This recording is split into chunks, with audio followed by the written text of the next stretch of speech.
మీ business ఏదైనా మీ ఊర్లో promotion చేయాలంటే అది సుమన్ టీవీతోనే సాధ్యం. ఇప్పుడే సంప్రదించండి. ఈ రోజు మనందరికీ తెలిసిందే, దాదాపుగా 2019లో తెలుగుదేశం పార్టీ ఓడిపోయిన తర్వాత ఈ కందుకూరు నియోజకవర్గంలో ఒక రకమైనటువంటి అనిశ్చితి ఏర్పడింది.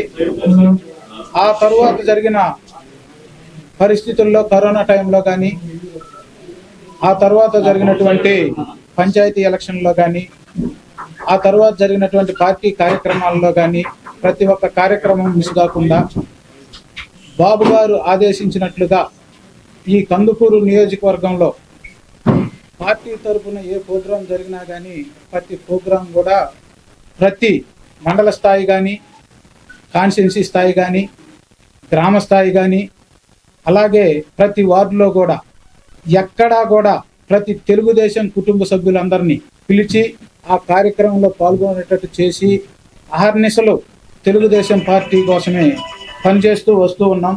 అంతేకాకుండా ఆ రోజు జరిగినటువంటి పరిస్థితుల్లో ఇన్ఛార్జ్ పదవి రానప్పటికీ కూడా ఆ రోజు పంచాయతీ ఎలక్షన్లో ఏదైతే ప్రతి విలేజ్ తిరిగి ప్రతి గ్రామ పార్టీ అధ్యక్షుడికి కానీ కార్యకర్తలకు కానీ మనం ఆ రోజు ఒక భరోసా ఇచ్చాం. ఎందుకు ఇవ్వాల్సి వచ్చిందంటే ఆ రోజు ఉన్న అనిశ్చితిలో ఏ ఒక్క కార్యకర్త కూడా మన బిల్లులు ఆగిపోవటం వలన బయటకు వచ్చే పరిస్థితి లేదు, పోటీ చేసే పరిస్థితి లేదు.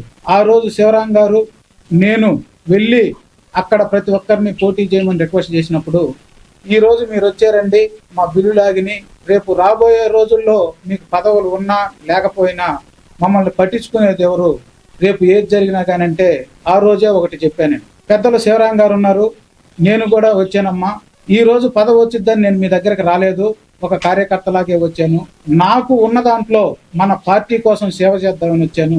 దాంట్లో భాగంగా పదవి వచ్చినా రాకపోయినా మిమ్మల్ని కనిపెట్టుకొని ఉంటాను కానీ వదిలేసి అయితే వెళ్ళనని చెప్పి ఆ రోజే నేను చెప్పాను. దానికి అనుకూలంగానే నాకు ఇన్ఛార్జి రానప్పటికీ కూడా నేను కందుకూరు నియోజకవర్గంలో నా అవసరం మేర ఏ ఒక్క కార్యకర్త ఫోన్ చేసినా కానీ నా శాయశక్తుల వాళ్ళ కోసం పనిచేశాను. అది ఏ డిపార్ట్మెంట్లు అయినా కానీ, ఏ రెవెన్యూలు అయినా కానీ నాకు చేతనైనంత చేశాను. నా దగ్గరలో నేను లేకపోయినా కానీ మన వార్డెన్ గారు కానీ, అలాగే ఇక్కడ ఉన్నటువంటి ప్రతి ఒక్కరూ కూడా మన ఆఫీస్లో ఎవరు వచ్చి ఏది అడిగినా కానీ వాళ్ళకి చేతనైనంత సహాయం చేశారు. ప్రతి ఒక్క ఏదన్నా ఆఫీస్ పరంగా ఉన్నా కానీ వాళ్ళు ఫోన్ చేసి మాట్లాడటం జరిగింది. నిన్న జరిగినటువంటి పరిణామంలో ప్రతి ఒక్కరం కూడా ఆశించాము. దాంట్లో భాగంగా మాకు అవకాశం వచ్చుద్ది అనుకున్నాము. పార్టీ తీసుకున్న నిర్ణయం ఏదైతే ఉందో దాన్ని పునఃసమీక్షించుకోవాలని చెప్పి మా కార్యకర్తలందరూ కూడా అడుగుతున్నారు. కాబట్టి నేను ఈ రోజు ఇక్కడికి వస్తున్నానని చెప్తే మీరే చూశారు, దాదాపుగా కొన్ని వేల మంది ఇక్కడికి వచ్చి అన్నా మీ అంటే మేము ఉన్నామంటే నేను ఒకటే చెప్తున్నా, వాళ్ళ నిర్ణయం తీసుకొని ఈ రోజు ప్రతి ఒక్కరూ కూడా నా మీద అభిమానం, తెలుగుదేశం పార్టీ మీద అభిమానంతో కూడా ప్రతి ఒక్కరు వచ్చారు. తెలుగుదేశం పార్టీ అనేది ప్రతి ఒక్కరూ కూడా అభిమానిస్తూనే వస్తున్నాం. ఈ రోజు ప్రతి ఒక్క కార్యకర్త కూడా ఇక్కడికి వచ్చి వాళ్ళది అన్నా మనం ఎట్లా చేద్దాం, మన దిశానిర్దేశం ఏంటి అని మాట్లాడదాం, వాళ్ళ నిర్ణయాలన్నీ తీసుకుంటాను. మళ్ళీ 2-3 రోజుల్లో మిమ్మల్ని అందరినీ పిలుస్తాను.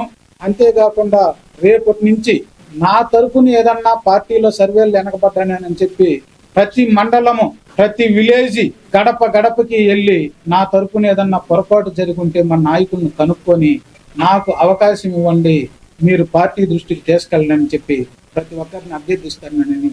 పార్టీ ఏ నిర్ణయం తీసుకుంది మన కార్యకర్తలందరూ కూడా ఇక్కడికి వచ్చిన వాళ్ళు అందరూ కూడా టీడీపీ కార్యకర్తలే.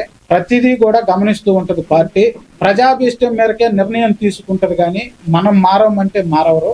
ప్రజలందరూ కూడా ఈ రోజు టికెట్లు అనౌన్స్ అయిన దగ్గర 10 దగ్గర కూడా మీరు చూస్తూ ఉన్నారు. ప్రజా నిర్ణయాన్ని వ్యతిరేకించి ఏ పార్టీ కూడా నిర్ణయం తీసుకునేది నేను అనుకుంటున్నాను.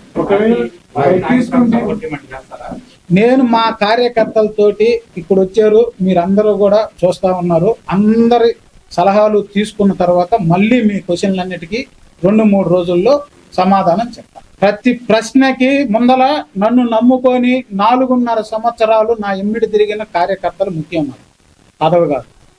వాళ్ళ సమాధానం, వాళ్ళ సలహాలు అన్ని తీసుకున్న తర్వాత మళ్ళీ క్షుణ్ణంగా మీతోటి 1 hour చెప్తాను. 2-3 రోజులు చర్చలు జరపడం అట్లాంటివి ఏం జరిగిందా? నేను చెప్తున్నాను కదండి. ఈ రోజు ఏదో మీ దగ్గర ఈ రోజు మీరు చూస్తానే ఉన్నారు, రామ్ గోపాల్ రెడ్డి గారు, రూప్ కుమార్ యాదవ్ గారు వచ్చారు. పరిస్థితి అంతా వాళ్ళు గమనించారు, అధిష్టానం దృష్టికి తీసుకెళ్తామన్నారు. అది వాళ్ళు కూడా సమయం అడిగారు. దాన్ని బట్టి అందుకనే కదా ఆ సమయము ఈ రోజు ఇక్కడికి వచ్చినటువంటి ప్రతి ఒక్క కార్యకర్త టీడీపీ కుటుంబ సభ్యుడే. వాళ్ళ సలహాలు తీసుకొని తప్పకుండా మిమ్మల్ని మళ్ళీ కాల్ఫర్ చేసి మీ ప్రశ్నలందరికీ ఆ రోజు క్లియర్ గా సమాధానం ఇస్తాను. మీ దగ్గరికి వచ్చిన మార్చాలని చెప్పారు. నేను ఒకటి కోరుకున్నానండి, ఏడ వ్యక్తులు ముఖ్యం కాదండి, పార్టీ గెలుపు కోసం మంచి నిర్ణయం తీసుకోండి. అది ఎవరైనా మీరు పునరాలోచించి ఎవరైతే గెలుస్తారనుకుంటారో మీరు పర్సనల్ గా ఎంక్వైరీ చేసుకోండి. ప్రతి విలేజ్ టు విలేజ్ పునఃసమీక్షించుకోండి అని చెప్పి నేను రిక్వెస్ట్ అయితే చేశాను. నేను గెలుస్తాడా గెలవడా అనేది నాకు తెలియదు. మనం గెలుస్తాడని చెప్పకూడదు, గెలవలేడని చెప్పకూడదు. మనకి తెలియని విషయాన్ని మనం మాట్లాడకూడదు. కాబట్టి కంపల్సరీ వాళ్ళైతే ఇప్పుడు చూశారు. ఇప్పుడు నేను వస్తాననే చెప్పాను, కానీ మనం అయితే ఏం హడావుడి చేసింది లేదు, ఏం లేదు. ఈ రోజు మీరు అందరూ చూస్తా ఉన్నారు, అన్ని ఆలోచించుకుంటారని అయితే నేను ఆశిస్తున్నాను.